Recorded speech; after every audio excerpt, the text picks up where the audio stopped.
Did Joe Mazzulla just outfox the Magic with a risk that shouldn't have worked? Who takes a smaller lineup against one of the most physical, towering young teams in the league and wins the battle in the paint? Joe Mazzulla did, and it worked. Like a charm, in a move that would make most old-school coaches pull their hair out, the Celtics head coach made a bold, borderline reckless call at halftime of Game 1. He shrunk his lineup against a team whose only real offensive identity is size, length, and chaos on the boards. Mazzulla zagged where everyone expected a zig. And that decision didn't just turn the game around, it may have cracked Orlando's entire game plan. Let's be clear, this wasn't an adjustment, it was an ambush. The Magic were thriving early, not because they were hitting shots, but because they were messing the game up. 10 offensive rebounds in one half. Celtics turnovers piling up. Boston's usual rhythm completely rattled.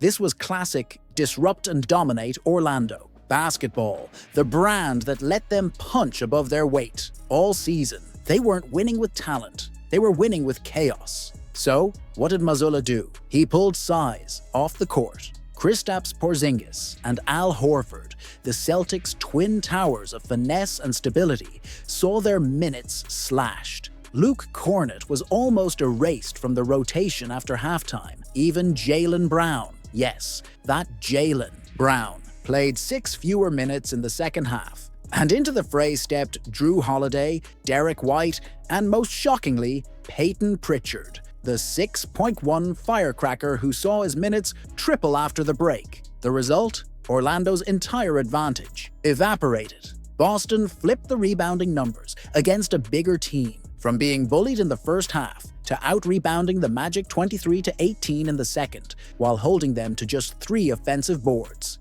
Even more devastating, the turnover battle completely flipped too. The Celtics stopped coughing it up and forced Orlando into a series of rushed, disjointed plays that led to 8 second-half turnovers. And here's the kicker: Boston didn't rebound better by brute force. They schemed Orlando out of position. The smaller lineup didn't just space the floor, it stretched Orlando's defense until it snapped. Guards leaked out early. Wings crashed from unpredictable angles, and with Porzingis dragging defenders out of the paint when he was on the court, the Magic had no idea where the next challenge was coming from. Tatum, unsurprisingly, led the team in boards, but it was the activity around him that mattered. Guards boxing out forwards, switches that caught Orlando off guard, loose balls that somehow kept ending up in green hands. The Celtics turned the rebounding game into a chess match instead of a wrestling match, and the Magic couldn't keep up. So now we have to ask, was this a one-time trick or the blueprint for the series? Mazzulla just told the basketball world,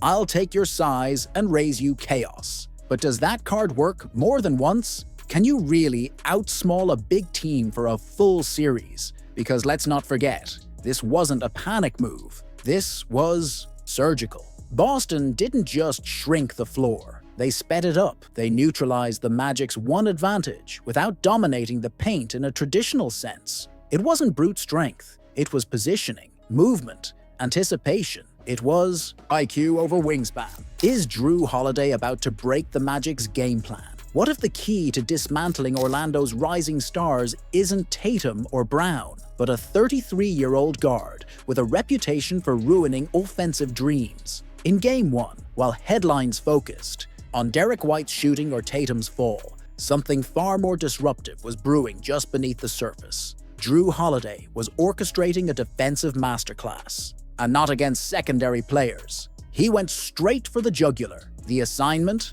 Paolo Banchero. The method? Relentless, punishing, and clinical. Let's cut to the chase. Orlando's prized forward was held to 0 for 4, shooting with 1 turnover in over 5 minutes when guarded by Holiday. That's not just good defense. That's someone being psychologically removed from the game. And if you re-watch those possessions, you'll see the same pattern. Banchero testing the waters, trying to bully a smaller player, only to be stonewalled every single time. And here's the twist that no one saw coming. Holiday isn't even supposed to be in that matchup. Statistically, Banchero barely ever sees guards on him, just under 20% of the time during the regular season. Orlando's entire offensive system is built on creating size mismatches, isolating wings against smaller defenders. But what happens when that smaller defender is Jrue freaking Holiday? He's not just strong, he's an algorithm breaker. Even Franz Wagner, who tried his luck, couldn't crack the code. 1 for 3 shooting, 2 turnovers, and only brief flashes of comfort before the trap shut. For a team like Orlando that relies on these young creators to generate offensive rhythm, this is a huge tactical problem. They weren't just stopped, they were disarmed. Let's be real, this is not what the Magic prepared for. In the regular season, Holiday barely shadowed Banchero. No one expected him to anchor a Game 1 defense around Orlando's top scorer. But that's what makes the playoffs different, especially when you're facing a player like Holiday, who doesn't care about your scouting report. He cares about taking away your favorite move, and then your second, and then your will to attack. So here's the uncomfortable question: what now? Because it's not just that Holiday played good individual defense, it's that he exposed a flaw in Orlando's approach, one they might not have the tools to fix. If Banchero can't win that matchup, and if Wagner crumbles under similar pressure, do the Magic have a backup plan? Think about it. Wendell Carter Jr. isn't going to beat you off the bounce. Markelle Fultz still can't stretch the floor. Jalen Suggs, as fierce as he is, isn't ready to shoulder an offensive burden. So if Paolo and Franz are neutralized, or worse, second-guessing their own game, the Magic suddenly look like a team searching for answers that may not exist. And here's where it gets deeper. Every time Banchero tried to lean into his physical advantage, Boston responded with a swarm.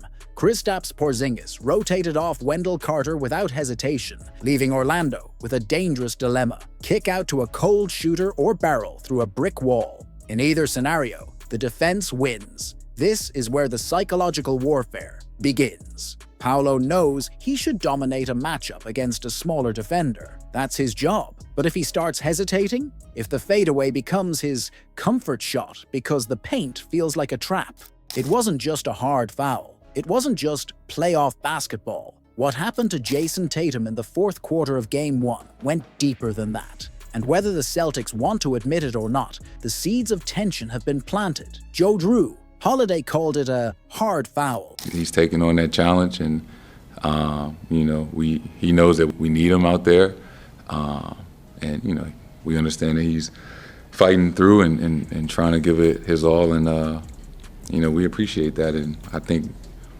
game after game is just get more comfortable out there. Tatum brushed it off post-game, saying the throbbing in his wrist kinda went away. But let's not kid ourselves. The lack of outrage from Boston's leaders doesn't mean the foul didn't land. Differently with the rest of us watching, it wasn't just about contact, it was about intent. Was it desperation from a 7th seed punching up, or was it a strategic move to rattle Boston's confidence by targeting their most irreplaceable asset? The NBA upgraded it to a flagrant one, but some would argue that was generous. The timing, the force, and the outcome, Tatum writhing in pain, clutching his shooting hand, gave it the feel of something more sinister. Not necessarily malicious, but certainly reckless. And that begs the question: where is the line between physical playoff basketball and a calculated gamble to disrupt your opponent? Let's be clear, this isn't about victimizing Tatum. He got up, he stayed in the game. He fought through a bad shooting night and still put up 17 points and 14 rebounds. But the hit shifted the energy, it shook the crowd, it changed the tone, and it may have changed how Boston views this series. Behind closed doors, you have to wonder if the Celtics are really as calm as they appear. This is the defending champion we're talking about, a team built on poise, execution, and trust. But no matter how many games they've won, or banners they've raised, the fear of a key injury still haunts every title contender. And when your superstar crashes to the ground in Game 1, you don't just move on like nothing happened. Let's talk bigger picture. What happens if Tatum's wrist flares up in Game 2? What if his shooting rhythm is just slightly off because of lingering pain? What if this becomes one of those what-if moments we look back on in June? And then there's Jrue Holiday. His reaction, cool, almost dismissive, speaks volumes about his veteran mindset. He's been through playoff wars. He knows that physicality is part of the game, but could his indifference be masking a deeper frustration? Or is it a calculated move to keep the team's focus razor sharp?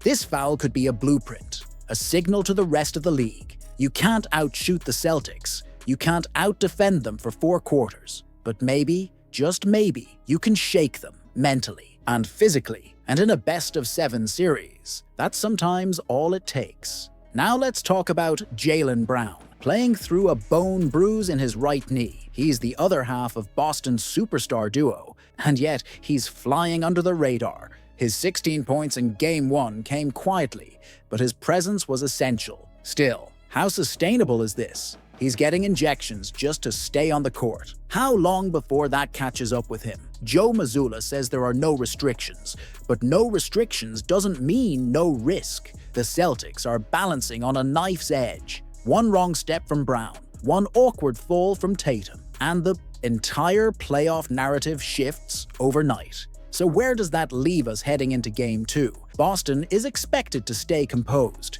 That's their brand. But don't mistake silence for forgiveness. Don't assume that just because no one threw a punch, there aren't receipts being kept. Basketball has a long memory, and playoff grudges have a way of resurfacing at the worst or best possible moment. Will we see retaliation? Probably not in the traditional sense. The Celtics are too disciplined for that, but that doesn't mean they won't answer back. With intensity, with purpose. Maybe it comes through a dominant performance. Maybe it's a subtle message sent through a well-timed block, or a stare down after a dunk.